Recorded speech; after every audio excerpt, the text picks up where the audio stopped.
All right. Hello, everyone. It's me, David Chen. Welcome to Decoding Reality, a decoding TV podcast about reality television. Joining me today to discuss the Love is Blind Season 6 reunion at Joy O'Napping. Joy, how's it going today? I feel alive. That was great. Indeed. Indeed. So, on today's episode of Decoding Reality, we're going to be discussing the Love is Blind season 6 reunion. And also, before we continue, I just want to make sure that like we decided to stream this live on YouTube at youtube.com/decoding TV, and I'm getting some errors, I think. Oh, yeah, no, it's working. It's working. I think we're good. We Woo! should be good at youtube.com/decoding TV, which is where you should follow Decoding TV for all the latest madness and live events. So, on this episode of Decoding Reality, like I said, we're going to spoil everything that happened in the Love is Blind Season 6 reunion, react to it, and give kind of our closing thoughts on Love is Blind Season 6.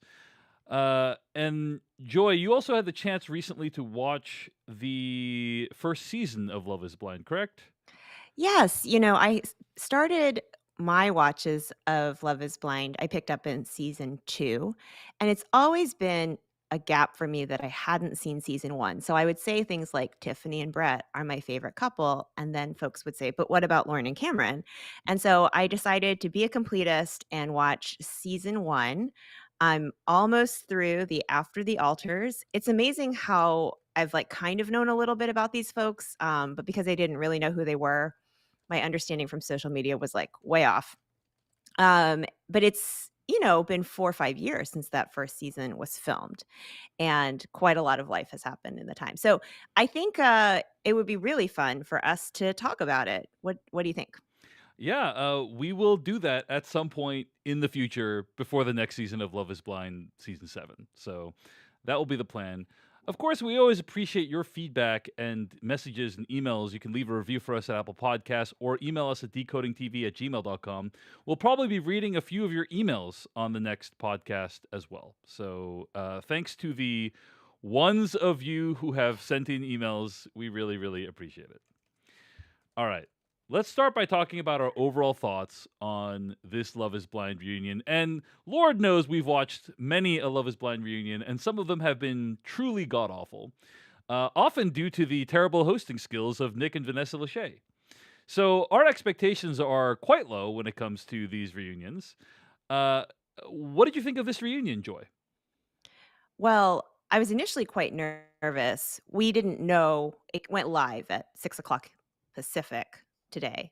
We didn't know what would be in it or kind of how it would go, but we saw it was an hour and 37 minutes, and I thought, "Oof, this thing must be really padded out." It turns out I think it largely earned that runtime, and it's partly due to the hosting skills of the Lachey's. I don't know what's happened. Have they gone to school?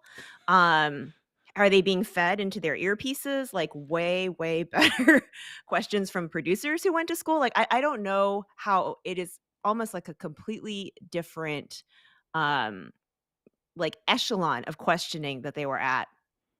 The setup was also a little different, and we can talk through that, but by far, the best change is that this show has finally caught up to its social media self and is no longer always feeling so behind the story. Yeah, in the sense that events were referred to during the reunion that have occurred in the last few weeks, basically, right? Yes, Uh, and often I watch the show, then I see social media, I have all these questions, the reunion airs, and I'm left with literally the same number of questions, maybe not the exact same questions, but it doesn't seem to, like like, satisfy my curiosity at all.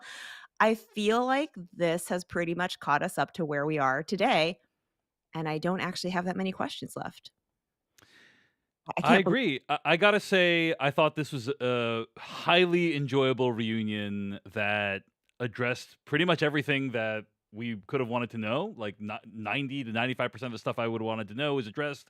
The questioning was on point, with some exceptions. Like there's the stray weird question or moment that uh, still makes things a little bit tense and uncomfortable. But overall, this is like a really possibly the best reunion episode they've done. Now, There are a few differences from previous reunion episodes that we should mention. Number one, the production values of this reunion episode were dramatically higher than previously. They actually got a full set. They like the set looks good. There's actually like a studio audience. They've had that in previous reunions as well, but like, and then they also brought back people who have quote unquote won previous seasons of Love Is Blind.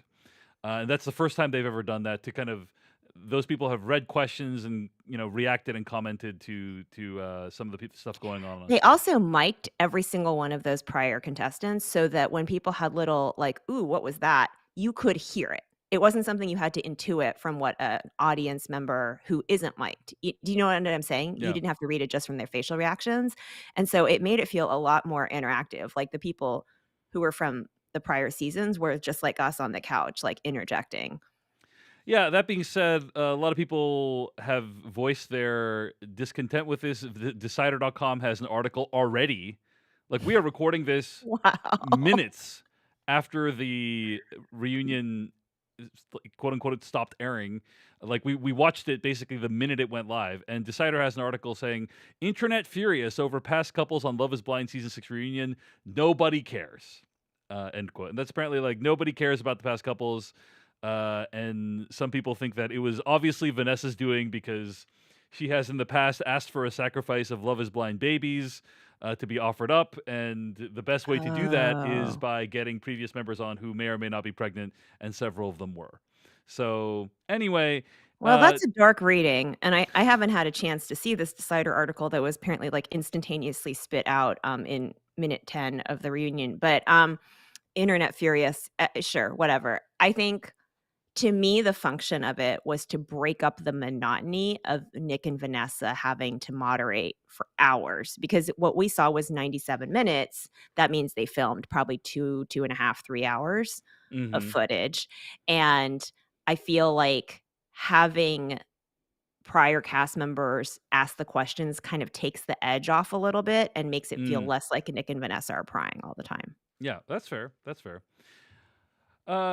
So we will leave it up to you, the audience slash listener, to decide whether or not it was a good idea to bring past quote unquote contestants back. I will say that I think one thing they're trying to do is project soft power by bringing Mm. past contestants back. Like, this is a thing that The Bachelor does. There's this like there's Bachelor Nation. There's this whole kind of community of people who have been on The Bachelor before, and they all kind of know each other. And the idea is that, oh, of course, many couples have successfully met and gotten married and had families because of The Bachelor, and it's kind of projecting this image of this is a wholesome thing that we're all doing, and look at all the success that we've had in the past. There was a Um, lot of subtext. There yeah. was a lot of subtext. One was, look at all these pregnant women. These are not only successful, but, fruitful marriages in the way Hmm. that Vanessa Lachey cares about. Um, Secondly, if the prior cast is interested and invested in watching the current seasons, it can't be that exploitative, can it? Right. Obviously. At one point, towards the very end, I think maybe the last question, Vanessa asks, "What do you guys miss the most about the show?" And there's some answers at being on the show, and one person says, "The food." And Mm, this is a show that has literally been sued for its lack of food provided to participants, food and water. So it felt very sort of deflective and defensive. yeah. And then certainly having Chelsea and Kwame from the Seattle season, "I have a new job. I am a casting person for this. Stop criticizing the casting because I know what I'm doing. I was here clearly with good intentions. I'm not, say, picking Clay off of Instagram when he clearly is not interested in marriage and maybe doesn't know what Love is Blind is." I mean, it Right. was such a disconnect that, they had someone they're really doubling down on the earnestness of the experiment, Yeah. Yeah. and Which is, I have to say, is kind of a bummer, because anyone who knows anything about anything knows that that's all bullshit. Like, it's actually kind of disrespectful to the audience to think that we're that stupid. But there is one moment in the reunion where Nick says, "It's a once in a lifetime opportunity to be on Love Is Blind." You know, Like, how dare you come here without the purest of intentions? And that was complete BS. And And again, for Chelsea to be like, "I get to meet these brave, bold people," with her, like, Barbie pink. She's loved Barbie pink before, it was a giant trend, I will say that about her, but woof, that was really, corporate PR speak is what it felt like. And speaking of which, there were 2 randos on the show, Micah and Izzy, and I thought maybe they were a couple. right. No, they're just gonna be on the next cross-promoted Netflix dating show, Perfect Match. Perfect Match, which is by the same creator as Love is Blind. So, I believe it is largely kind of the people yeah. you've met from other Netflix dating shows kind of get together and see if Yes. sparks It's can or like, can't fly. how dare you go on this show to be famous? P.S. to these randos who went on the show and didn't get married, they are going to be super duper famous from being on both Love is Blind and this other show. And the most conventionally attractive of you may get a spot on a different show. Yeah. So I, I am. I think Love Is Blind is relatively entertaining and occasionally insightful, but please cut it out with the BS of this is this grand experiment and isn't it so beautiful that we're all part of this and how dare you impugn the integrity of what we're doing here? It's just it's incredibly tiring. It was incredibly tiresome 2 seasons ago. It continues to be tiresome, and I wish they would just drop that. But hey, I guess whatever you have to tell yourself to go to sleep each night, Nick Lachey, whatever that is, it's fine with me. Okay, I'm not gonna beat up on Nick Lachey because he actually did his job for the first time in 6 seasons. which is ask He hosted television. he hosted television, and I have to say, like in terms of questioning style, it was very solid. Like they ask And they questions were and both good. Did yeah, you they were notice both good. that? Shocking. They're Who both are these good. people?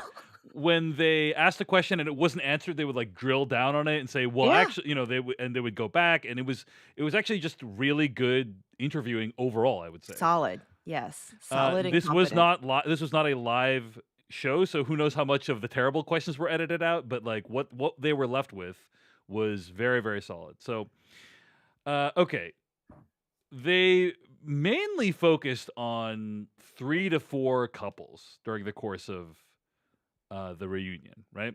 I think we should talk through all 5 that went to Mexico or the Dominican Republic. Sorry, some years they go to Mexico this year. Fair enough. Uh, so first of all, Jeremy got a ton of attention. I think he was like a fully like 20 minutes of the 100-minute long reunion, right? Like he was a substantial part of the reunion, and what happened with him and Sarah. He and Sarah Ann are now a couple. Laura dialed in via Zoom. Probably one of the best moments of this show's history is Sarah Ann walking onto stage. They're like, Sarah Ann's here, actually. Jeremy's girlfriend is here. Sarah Ann comes on the stage. There is no applause. Like, remember when Jeb Bush said, please clap, and then some people half-heartedly clap? That was more applause than Sarah Ann got when she walked onto the Love is Blind stage. And I have to say, that was highly entertaining and very well-deserved. Sarah Ann has done nothing in the prior weeks to make us believe that she deserves this, deserves a softer treatment or that she mhm. really understands the error of her ways. So I agree with you. It was quite satisfying. She has been completely unapologetic. So essentially, for those who don't know, Sarah Ann tried to steal away this other woman's fiance. Now, obviously, he is ultimately responsible for his actions, but she also acted wrongly. Most people would conclude that, and she has been completely unapologetic about it. Doesn't even seem to comprehend that anything she did was wrong. Oh, I think she does know because they aired this amazing clip that was not previously shown of Sarah Ann and Laura talking at the jet ski lake. Hmm. And Sarah Ann is like, "I just want you to understand that when I said, like, if you ever change your mind, I didn't mean to come after your man. I just meant, like, generically, like, in life, and it was definitely not meant as a disrespect to you. But I can see, like, that would have been uncomfortable for you." Like, she really tries to walk the line of, like, she really meant, well by that, and she didn't mean anything out of bounds. And it is, like, impossible for her, and it seems very, very difficult for Jeremy too, to actually apologize for anything. And the bigger the bad thing they do, the harder it is to apologize. So he's willing to apologize for the bean dip comment happily all day long. But he's not willing to say, he continues to double down on this. I didn't cheat with Sarah Ann. I was at her house dropping her off at 5 a.m., but I didn't do anything wrong. I didn't kiss her. No lines were crossed. The line that you crossed is that you are talking until 5 a.m. and your fiance has no idea where you are. Anyway, he Uh, he completely still does not clock it I or agree. chooses not to. I agree. But the hosts of the event, Vanessa and Nick, and also a bunch of other people that spoke during that section, they really raked him over the coals, and that's probably as good as of justice as people will get. Laura was there dialing in, and she also gave him a really hard time about it, and he did seem to like finally, after 20 minutes of grilling, apologize to Laura, and that seemed to kind of give her some kind of resolution to this whole thing. So that was nice. Yeah, it didn't feel like incredibly like he saw it from her point of view, but I think he got badgered into some sort of apology. Yes. Anything else you want to say about Sarah Ann and Jeremy? Um, I actually, I thought Jessica handled herself incredibly during this whole segment. Do you remember this? Okay, tell me what you're referring to. So, Sarah Ann does this thing that she does where she basically starts yelling. Uh-huh. "You're a pick me girl, I'm a pick me girl," who blah, blah, blah, blah, yada, yada, and she kinda escalates her voice, and Jessica says, "The person who is the loudest is not necessarily the person who has the most to say, so I'm gonna let you finish, and then I will say my piece." Yeah. Yeah. And Jessica just has a lot of skills, I feel like, in Mm, calmly saying difficult things that I'm a mm, little surprised by, to be honest. And I really applauded her for it because she was out there doing Laura's work for her so that Laura does not have to, because Laura's very harsh. And I think the mm, tone and the ferocity of her words, she's just very cutting, right? Like that is mhm, Laura's sense of humor. Um, can be such that you could easily see it just escalating and escalating, but I thought Jessica actually sort of uninflamed it so that she could say her piece, which is that was truly disrespectful, and she could say that calmly. mhm. Yeah. Yes, Sarah Ann just doesn't come off well. There was this whole thing about she's doing it, this is entertainment and we really delivered on that, and they were like, "How dare," they said there, "How dare you reduce what we're doing down here to entertainment? How dare you, Sarah Ann?" We Which are wrecking real lives. We are actually hurting Laura's real grandmother, so yeah. when the show gets all self-righteous, it's just completely unbearable. But on the other hand, it's like they're giving Sarah Ann a hard time, so it's kind of like So that is enjoyable. Larry David gif of like him looking in both directions and being like, "Well, I guess it's okay." Anyway, all right.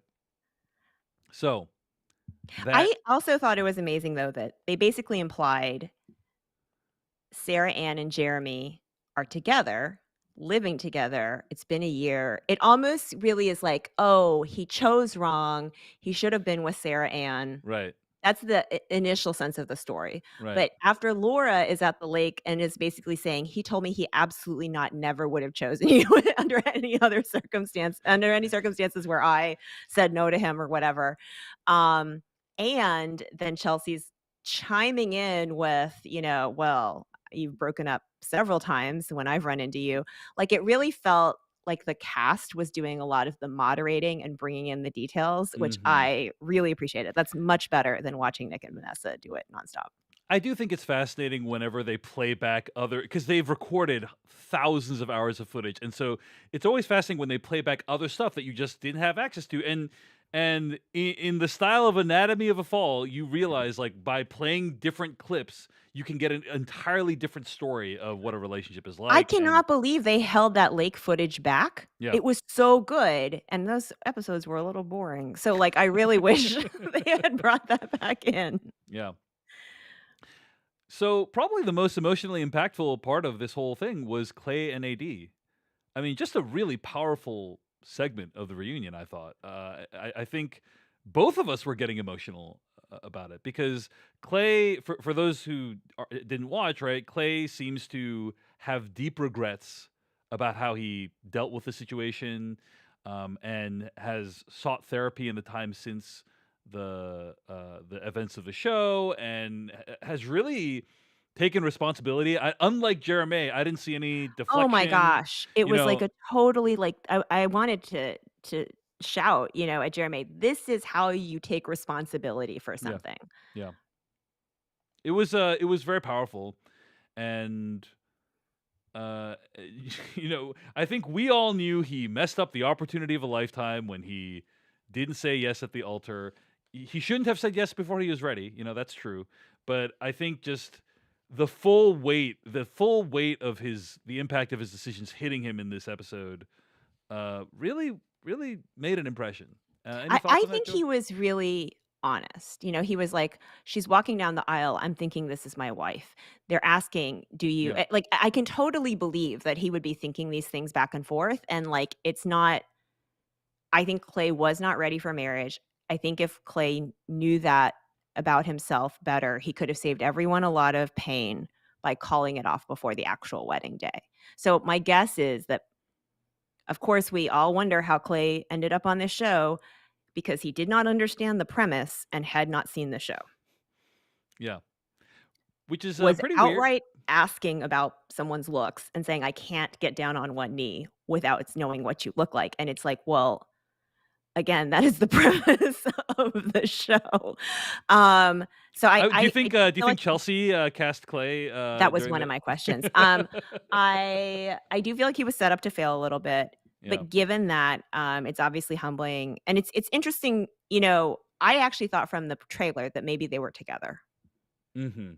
Yeah, there was a lot of speculation that they might be together, but as far as we know, they are not, and it doesn't seem like that will be a possibility at this point. But we'll see. Who knows? One Stranger of things the have happened. best questions that came out on the reunion, and maybe I think they probably were prepped for this answer, is for me when, Vanessa said, "You, Clay, have talked about watching Love Is Blind season 1 with" I think it was Adie's mom?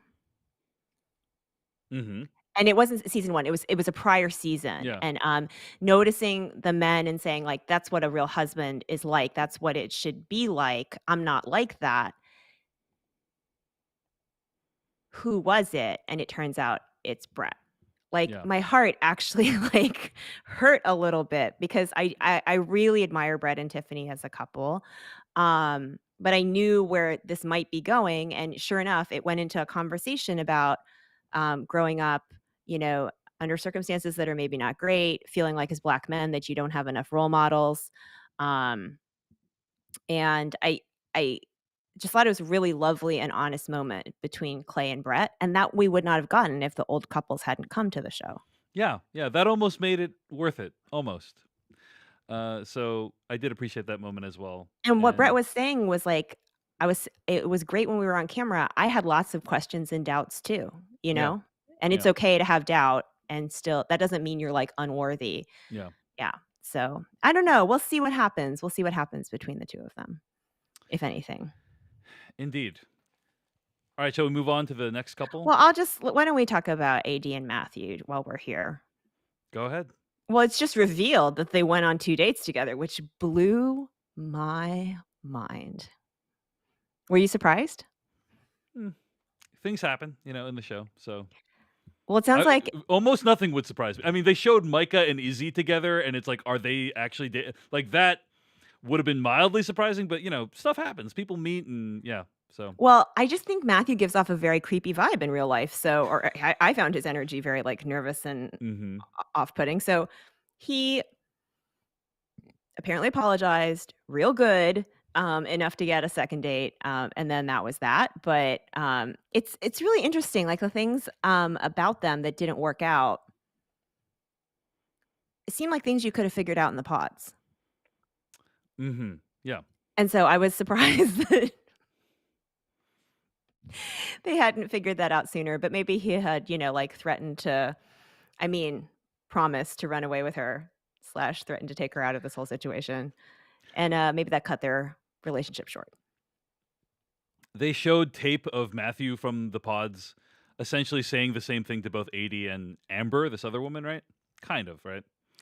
Uh, I think it was similar, but I think we had already seen very similar footage, so it wasn't that new to me. That didn't well, surprise they me at had all. never shown any Amber footage at all prior to the reunion. There was no footage of Amber in the pods prior to the reunion. So Yes, yes, you're right. Amber, we see her come into the, like, the ladies' lounge, right? And she yes, says, "He wants to ask my dad," and yeah, that's yeah. how we found out. Oh, yes, that was great editing.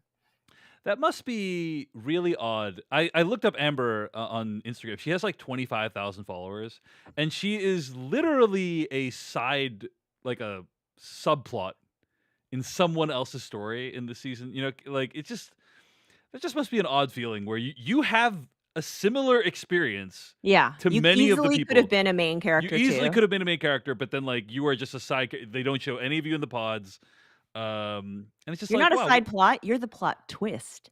you're the plot twist, right? Yeah, Yeah. and uh, it just makes me think about like how we all perceive each other's stories and how like Who are you the plot twist you're yeah, to? exactly. You're in your own mind, you are the main character of your story, but for other people, you are the side subplot, plot twist, whatever. Um, anyway, Amber, wherever you are, you're probably not listening to this or watching this, but I hope you're doing okay. Hope hope you have retaken control of your life and you feel like the main character in your own story because that's what you are. All right, shall we move on? Yeah, So we got a little bit of Jimmy and Chelsea. Honestly, a little bit less of Jimmy and Chelsea than I would have wanted because I think I agree. the most fascinating thing about that was AD reacting. So you and I were not too hot on Nick's questions of what do you all think of that? What do you all think of what you just saw? And we're like you and I were like we don't care. Like we want to hear from the people who were in it what they thought. Yes, exactly, exactly. But that was a really fascinating moment when AD said, "Wow, we don't know that Chelsea, right? Like we don't know that version of you where you are really insecure." And she said, I think something like it was painful to watch. She said it And was wild. oh, yeah, that's right, that's right. Yeah. It was like an emotional roller coaster. It was wild. And I thought that was just uh that's just really fascinating because like for all of us, for all similarly as I'm philosophizing about the side story thing, for all of us, there's people in our lives who there are sides of us, like close friends. There are sides of us they have just never seen, Yeah, yeah, yeah. because there are sides that you only show to your significant other or to other like extremely close friends or to family or whatever. And but yeah, I was a little bit disappointed because uh they talked about like all the stuff that is kind of salacious, like Jimmy's relationship with his friend and Chelsea being like comparing herself to Megan Fox and all that stuff. But what I And really a lot of Jimmy and Jessica. "Jimmy, when did you see the photo? Jimmy, what did you think of the yeah. photo?" Basically, like, "Jimmy, tell us she's hot." Like, we all know she's hot conventionally, but less about, like, "Chelsea, what have you done to grow since Right. then and What I work really on want to know yourself?" is Chelsea. Like, what is your reaction to seeing? Did you perceive that anything was wrong in the way you reacted to this Yeah, situation? And if totally. so, like, what have none of that was really addressed, and that was disappointment. But yeah, I mean, it seems like they're in a good place. I mean, again, this whole show has really shocked me in making me defend or relate to Jimmy. And I mean, Jimmy actually looked good during like he actually looked well dressed during the reunion. Certainly better dressed than Chelsea, in my opinion. And he had a few kinda clever off the cuff, like, ad lib moments where they're like, "What do you think?" And he's like, "I got plenty on my plate." Like, I actually do you remember prior reunions, there would be participants, like, Colleen is one that comes to mind, who just looked like they wanted to throw up because they were so nervous about the whole confrontation and being back in this environment. I thought Jimmy acknowledged that it was very difficult for him and also was pretty articulate, and I was like, "Oh, maybe Jimmy did have good qualities that I missed, and the edit just didn't show it?" There is this famous line in The Simpsons where Martin, the class nerd, like makes a crack in class that's making fun of Bart, and Bart says, "Now Martin's scoring off of me." Like he's saying like, "Wow, I can't believe like the nerd is scoring off of me. That's ridiculous." And that's how I felt about Jimmy. Like, wow, Jimmy's scoring off of people.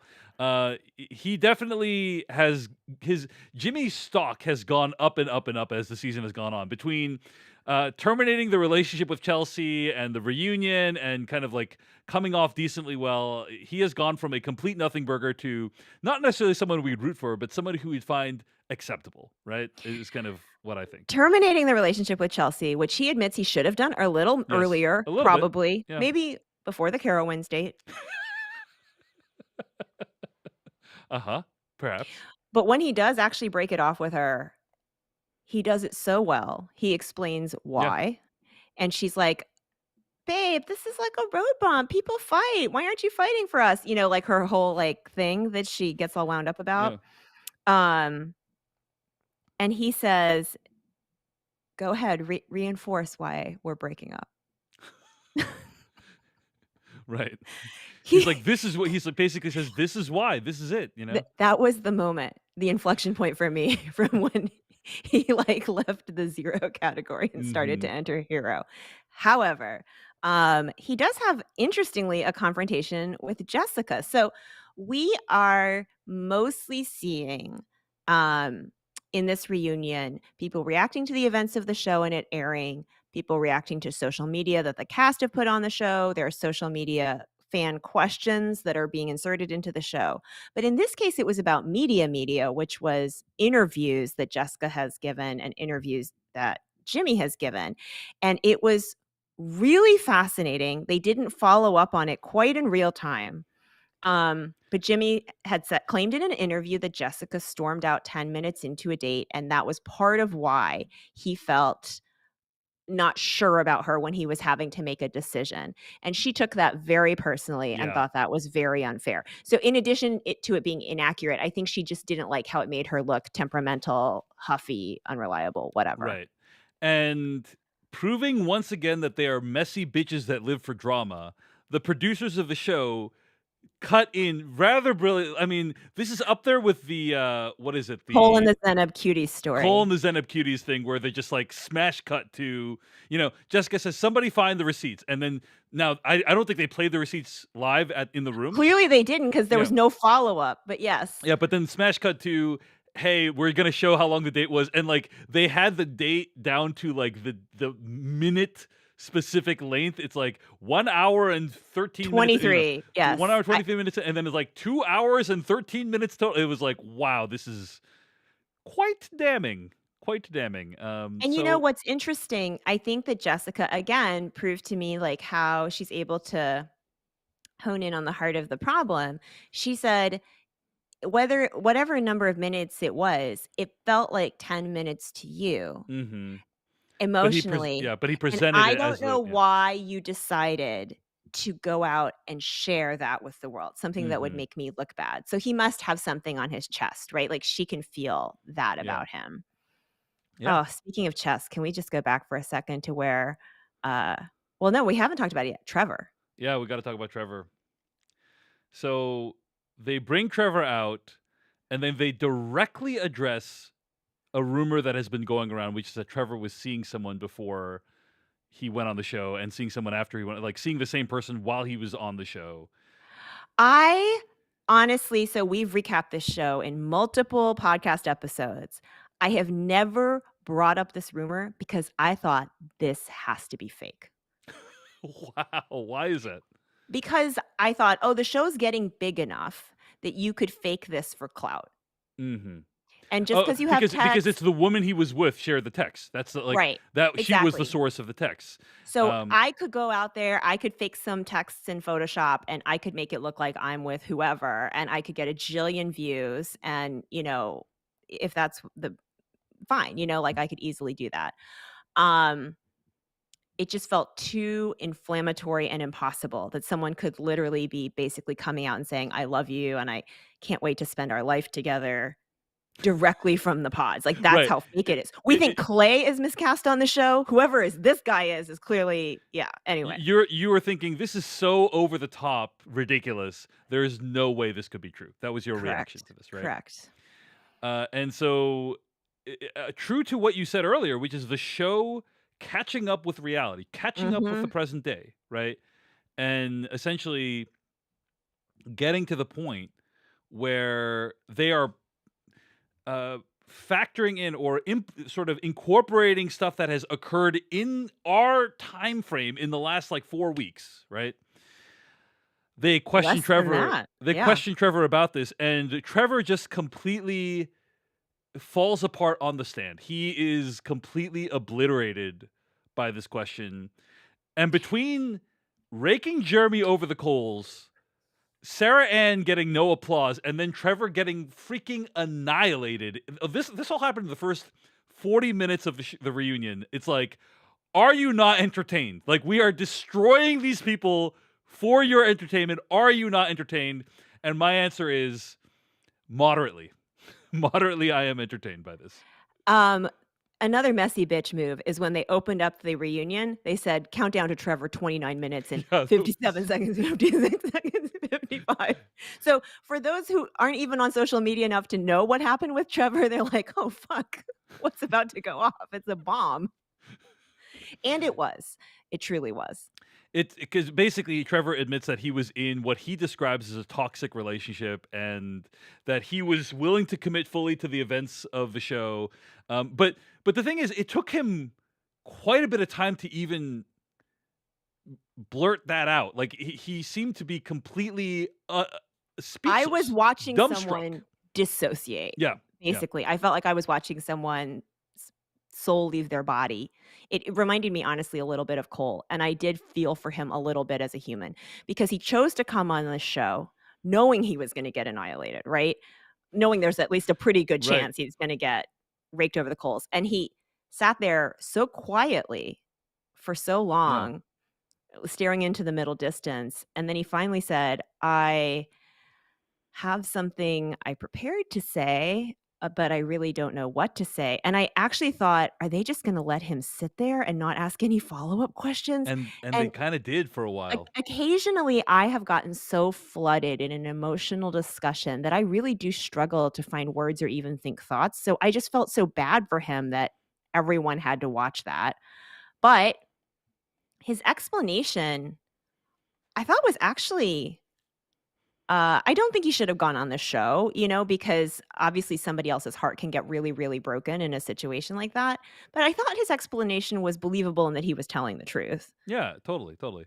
But also, like, can you imagine being that woman that he's with, and you're like, "I love you, good luck on the show. Oh, you're coming back from the show. I can't wait to see you." And then, literally, like, 6 months later, he's going on national television in front of millions of people and saying, "It was toxic. We were terrible for each other." Like, wow, that would be. I'm just trying to imagine it from her perspective. That must have been Well, quite she a also trip. leaked the texts. So Yeah, that's true. he That's how they I were got Vanessa Lachey and Nick were able to recreate the conversation, do a dramatic reenactment of yeah, with the like the text. times and Yeah, everything. Yeah, the love it. lags. I actually thought Trevor worked his way into kind of a couple of decent statements. One is he said it was a toxic relationship, and then he says, "I'm toxic. I know I'm Yeah, toxic," which is, people's like power of deflection and desire not to be the problem. See Jeremy, is so powerful. So for him to say that, and then he said several times, like, "I know I need therapy." I don't know if he's going to go out and get that therapy or not. But then he also said, um, "Chelsea, like whatever closure you need, whatever acknowledgement you need, yeah. I will give it to you. I don't owe anything else to anybody in this room." But I really did feel sort of the conflictedness of he had done a horrible thing, but he is trying to do the best he can now. And then he said, "I'd really just like to leave now." Yeah. And then I And think there then were Nick a Nick little bit kind more of time. yeah, Nick does this really holier than thou speech about the purpose of Love is Blind and is like, "Okay, now you are dismissed, sir. Good, I said good day." The Which the is the like, same show that gave us the countdown to Trevor clock 30 minutes earlier in the gold font that is supposed to be like, the gold goblets and the gold font. It's supposed mhm. to be like, love is so exciting and holy and luxurious and fabulous, like this experience. Yeah, it was gutter trash. To promote it that way. Um, but through it, I think we actually kind of got a human moment from him. And Completely. and Chelsea also seemed to kind of accept. She seemed to both say there was something off and I knew it, And she didn't say she accepted his apology, but she just said, "I appreciate you," and it felt sincere. Hmm. Like she kind of felt like she understood where he was coming from. All right, before we get to the rest of the reunion, I do just want to say, hey, if you are listening to this, we hope you are enjoying this podcast. And if you want to support the Decoding TV network, it's really easy to do that by becoming a member at decodingtv.com. You can listen to episodes like this one ad free, get early access to them on your podcast catcher. So we really appreciate everyone who's a paid member at decodingtv.com for making this podcast possible. Yes, Uh, thank you. it is because of the paid members that we get to do stuff like talking about the Love is Blind season 6 reunion. So hope you will consider becoming a paid member in advance of the next Love is Blind season, which I think is being filmed in, I want to say, Minnesota, right? Is that right? I have heard Tampa, I have heard DC, and there might be a Twin Cities. Yeah, Florida, Washington, D.C., or Minnesota. So, I think, but there's a lot of like simul production, so I'm not sure which will air next. yeah. My feeling is we get these about twice a year. Yeah. Ugh, Like there's like wow. once every like 6 to 9 months, it feels like we get a Yep. new season of Love Yep. is Blind. So, all right. Just two other couples, Amy and Johnny. Uh, Whatever. good for them. Good for They're them. still happy. It's all exactly what you would expect. Yep. Uh, Here's the thing that didn't happen, and I was so grateful. Vanessa Lachey didn't grill them about contraception. They gave that question to one of the former seasons castmates. yeah. So praise Jesus, because I really, really, really, really did not want to hear Vanessa Lachey ask them about their sex lives. She's always so focused on it, and it's gross. And she's always so pro pregnancy. And Johnny, so let's wait, 1 to 30 years on making a baby. I just, let people be, leave them alone. There were definitely many times when there was like a hard cut or an awkward cut between when a question is asked and when like or when a question is being answered and the next question is being asked. And I'm just gonna guess that there might have been a couple of Vanessa Lachey questions that were cut out of the mix. But yes. um, I will say this about Amy and Johnny, because they seem like a very solid couple that do not cause drama with other people. Their reactions. So Amy frequently was like very uncomfortable at something that was being said, or jaw dropped, or there was another time where Trevor was like, "I was it Trevor who said I bawled my eyes out to Johnny? You guys all trust Johnny, like." Their job is almost to be like the arbiters, like the neutral arbiters. Yeah, Trevor's credibility had been completely destroyed, and then so he's like, "No, I cried when I got out of the pods. Like, ask Johnny. Johnny, no, you guys trust Johnny, right? Because no one Yeah. trusts Trevor. That was very Yeah. sad. Yeah. Yeah. Yeah. All right. Anyway, nothing to say about Amy and Johnny. Good luck to them. They seem like they're doing great. And no other comments. And then what? Brittany and Kenneth. Here's what I'll say. I said, "Look at Amy's face." At one point, she was doing a reaction, and you said, "Who?" We have just watched an entire season of these people, but their love is just lovely and wonderful, but their story is just not very memorable. They're not very memorable as people. So, yeah. And then Brittany and Kenneth. We got to hear a little bit of, right? That was really interesting. Out of all the relationships we've seen, it was among the most surprising to me. Because they seem to still be extremely close friends and like physically comfortable with each other. You know? Yeah, she patted him on the knee like 4 or 5 times, Yeah. and it almost feels like they're besties, or like kind of like the equivalent of like a work wife. Do you know what that Yeah. concept Yeah. is? Like where you're Yes. basically I was just checking. Uh huh. It wouldn't be work for them, that they would be work wife, but like Right. to talk to your ex every day. And then it sounds like they haven't dated anyone else seriously in the past year. And then they have had a conversation recently about what happens when one of them starts dating someone seriously, how they may have to take a step back to be respectful to the new person coming in. Yeah, I think it's very possible something still might happen between the two of them. We'll see. You know. So Yeah. Yeah. I just felt like she behaved towards him body language wise like people behave towards their husbands or long-term partners, because she'd Mhm. be like, "Oh, do you wanna tell the story about, like, do you," like, Right. there was a intimacy and a Yeah. familiarity there. If that's all it ever is, I actually think that's beautiful too. Yeah. Yeah. You know, I just want for this show to have people less like they feel like they're, human wreckage in the wake of this Netflix money machine, and more like they actually got friendships and relationships out of it. Yeah. Yeah. All right. Anything else we want to say about the reunion? We got updates on all the other couples. If they were invited, they're basically doing fine. Izzy fixed his credit score. That's awesome. You love to see it. You Uh, know, that is not easy to do, and it must be excruciating for the whole world to know that, and to know that a woman rejected you for it. I mean, I think it really was part of the issue. So he said it, but then he also, like, turned around and stood up and got the audience to clap for him, and I'm like, "You know, Izzy, I actually think you genuinely deserve that." Absolutely. Uh, Fixing your credit is a difficult process that is It's long and it's a arduous. long process. Yep. He must have been in process already, yeah. Yeah. So. And I really will say, there's already spoilers out from, like, paparazzi photos of what happens on Perfect Match, but apparently Izzy and Micah will be on Perfect Match season 2, which is also hosted by Nick Lachey, and I don't know if Vanessa's part of that one. And they announced that Jessica was part of it too, and Jessica and Micah have become really close friends. Mhm. Jessica and Chelsea are, like, best friends. The relationships that strike up in the cast, it's really fascinating.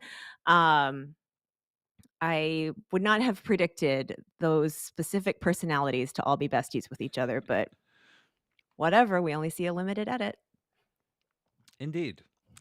All right.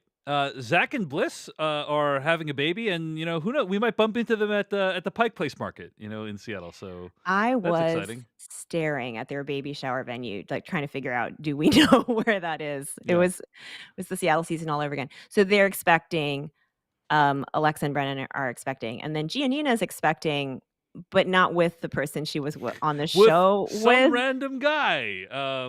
Well, so No I thought one. she was there again to sort of, like, Yes.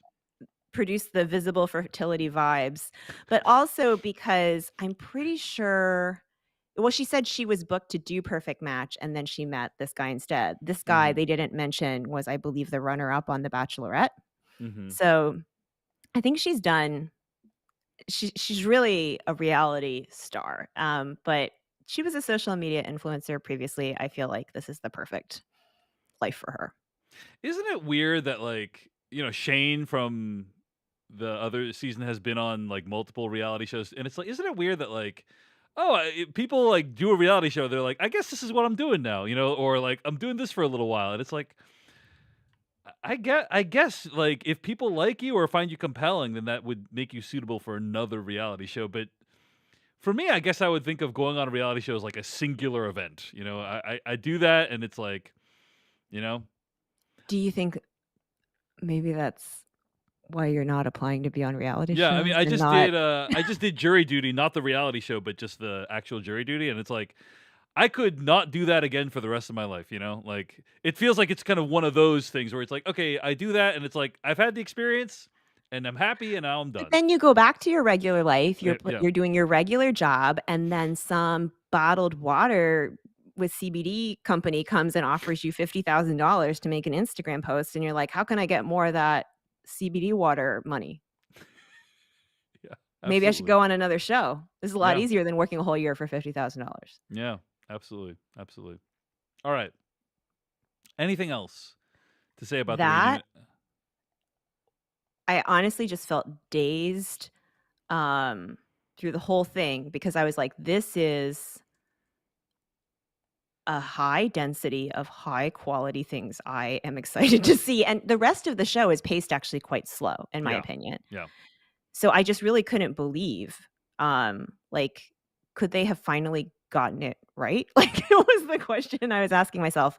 For example, we had that incredible moment with Clay's parents in the Hmm. finale. Yep. And then they got AD to talk about her view of Yeah. that, and they got Clay, and then they asked Clay very directly, which made me a little uncomfortable, basically, "Did your dad ever apologize to you?" Um, and he said, not Not in so exactly, many but words. but Not in in so many his own words. way he did, which I have that kind of relationship with some people in my family too, where I know what their version of an "I'm sorry" is, and it's the most Yeah. I'm ever gonna get, but it's good enough for me because I know that is they're trying, you know? So that's what it sounded like. Man, Clay really, really seemed put together. He really seemed to have gotten a lot closer to being Yeah. just very centered and knowing, himself, and it was actually lovely to see. Yeah. Yeah. Yeah. Yeah. I agree. Overall, a wildly entertaining hour and a half of television. Very few complaints. The things we have complained about, we like would complain about. We already have mentioned. So, yeah, I don't know what else there is to say. They've really upped their game as time has gone on, and I am mildly annoyed by the past couples being on the show, and it felt like a little bit too. So you were annoyed when you saw them come on? Yeah, it's like I don't really. I'm kind of interested in kind of what their stories are, but I don't know that this is the venue for that necessarily. Did you want Uh, another, like, after the altar? sure, whatever. I don't But know, I find those, like, so annoying where someone is, like, having a birthday party or an anniversary party, and it just so happens that, the entire camera crew is there, right? I feel like this was closer because I do know the casts across seasons do keep in touch and become friends. It actually felt closer to kind of how they actually Hmm. might interact, so it felt a little more organic to me. But yeah, Yeah, they're clearly trying to build the Bachelor/Bachelorette franchise. right. They're trying to, you know, they're to quote the Bene Gesserit, the Love Is Blind people work in generations. Basically, they are planning it out for like the next generation of Love Is Blind babies to rise up and preach the gospel of Love Is Blind. And it's up to us to not necessarily stop them, but at least bring them back down to earth. So, Yeah, what is in the golden goblet? It's pain. indeed. All right, folks. I think that is going to do it for us today. We had a few dozen people joining us in the chat in the Oh, that's YouTube chat, lovely. but no one has said anything. No one has chatted. No one has chatted. No, a few people like tuned into the live, but no one chatted. So anyway, Well, can I just put out a shout again that we will cover season 1 in the coming time? yes, in the coming time Um, periods. not a full, like, episode by episode recap, but, we'll definitely cover that, and we've gotten some really interesting emails, so if you have thoughts about where the show should go in future seasons, the show Love Is Blind, not the show Decoding Reality, but also that, um, we would love to hear it. We'll definitely try to read a few of the emails on the air. All right, folks. Decodingreality.tv is where you can listen to this podcast. And of course, decodingtv.com members get it first and ad free. Thanks so much for listening and for your support. We'll see you very soon. Goodbye.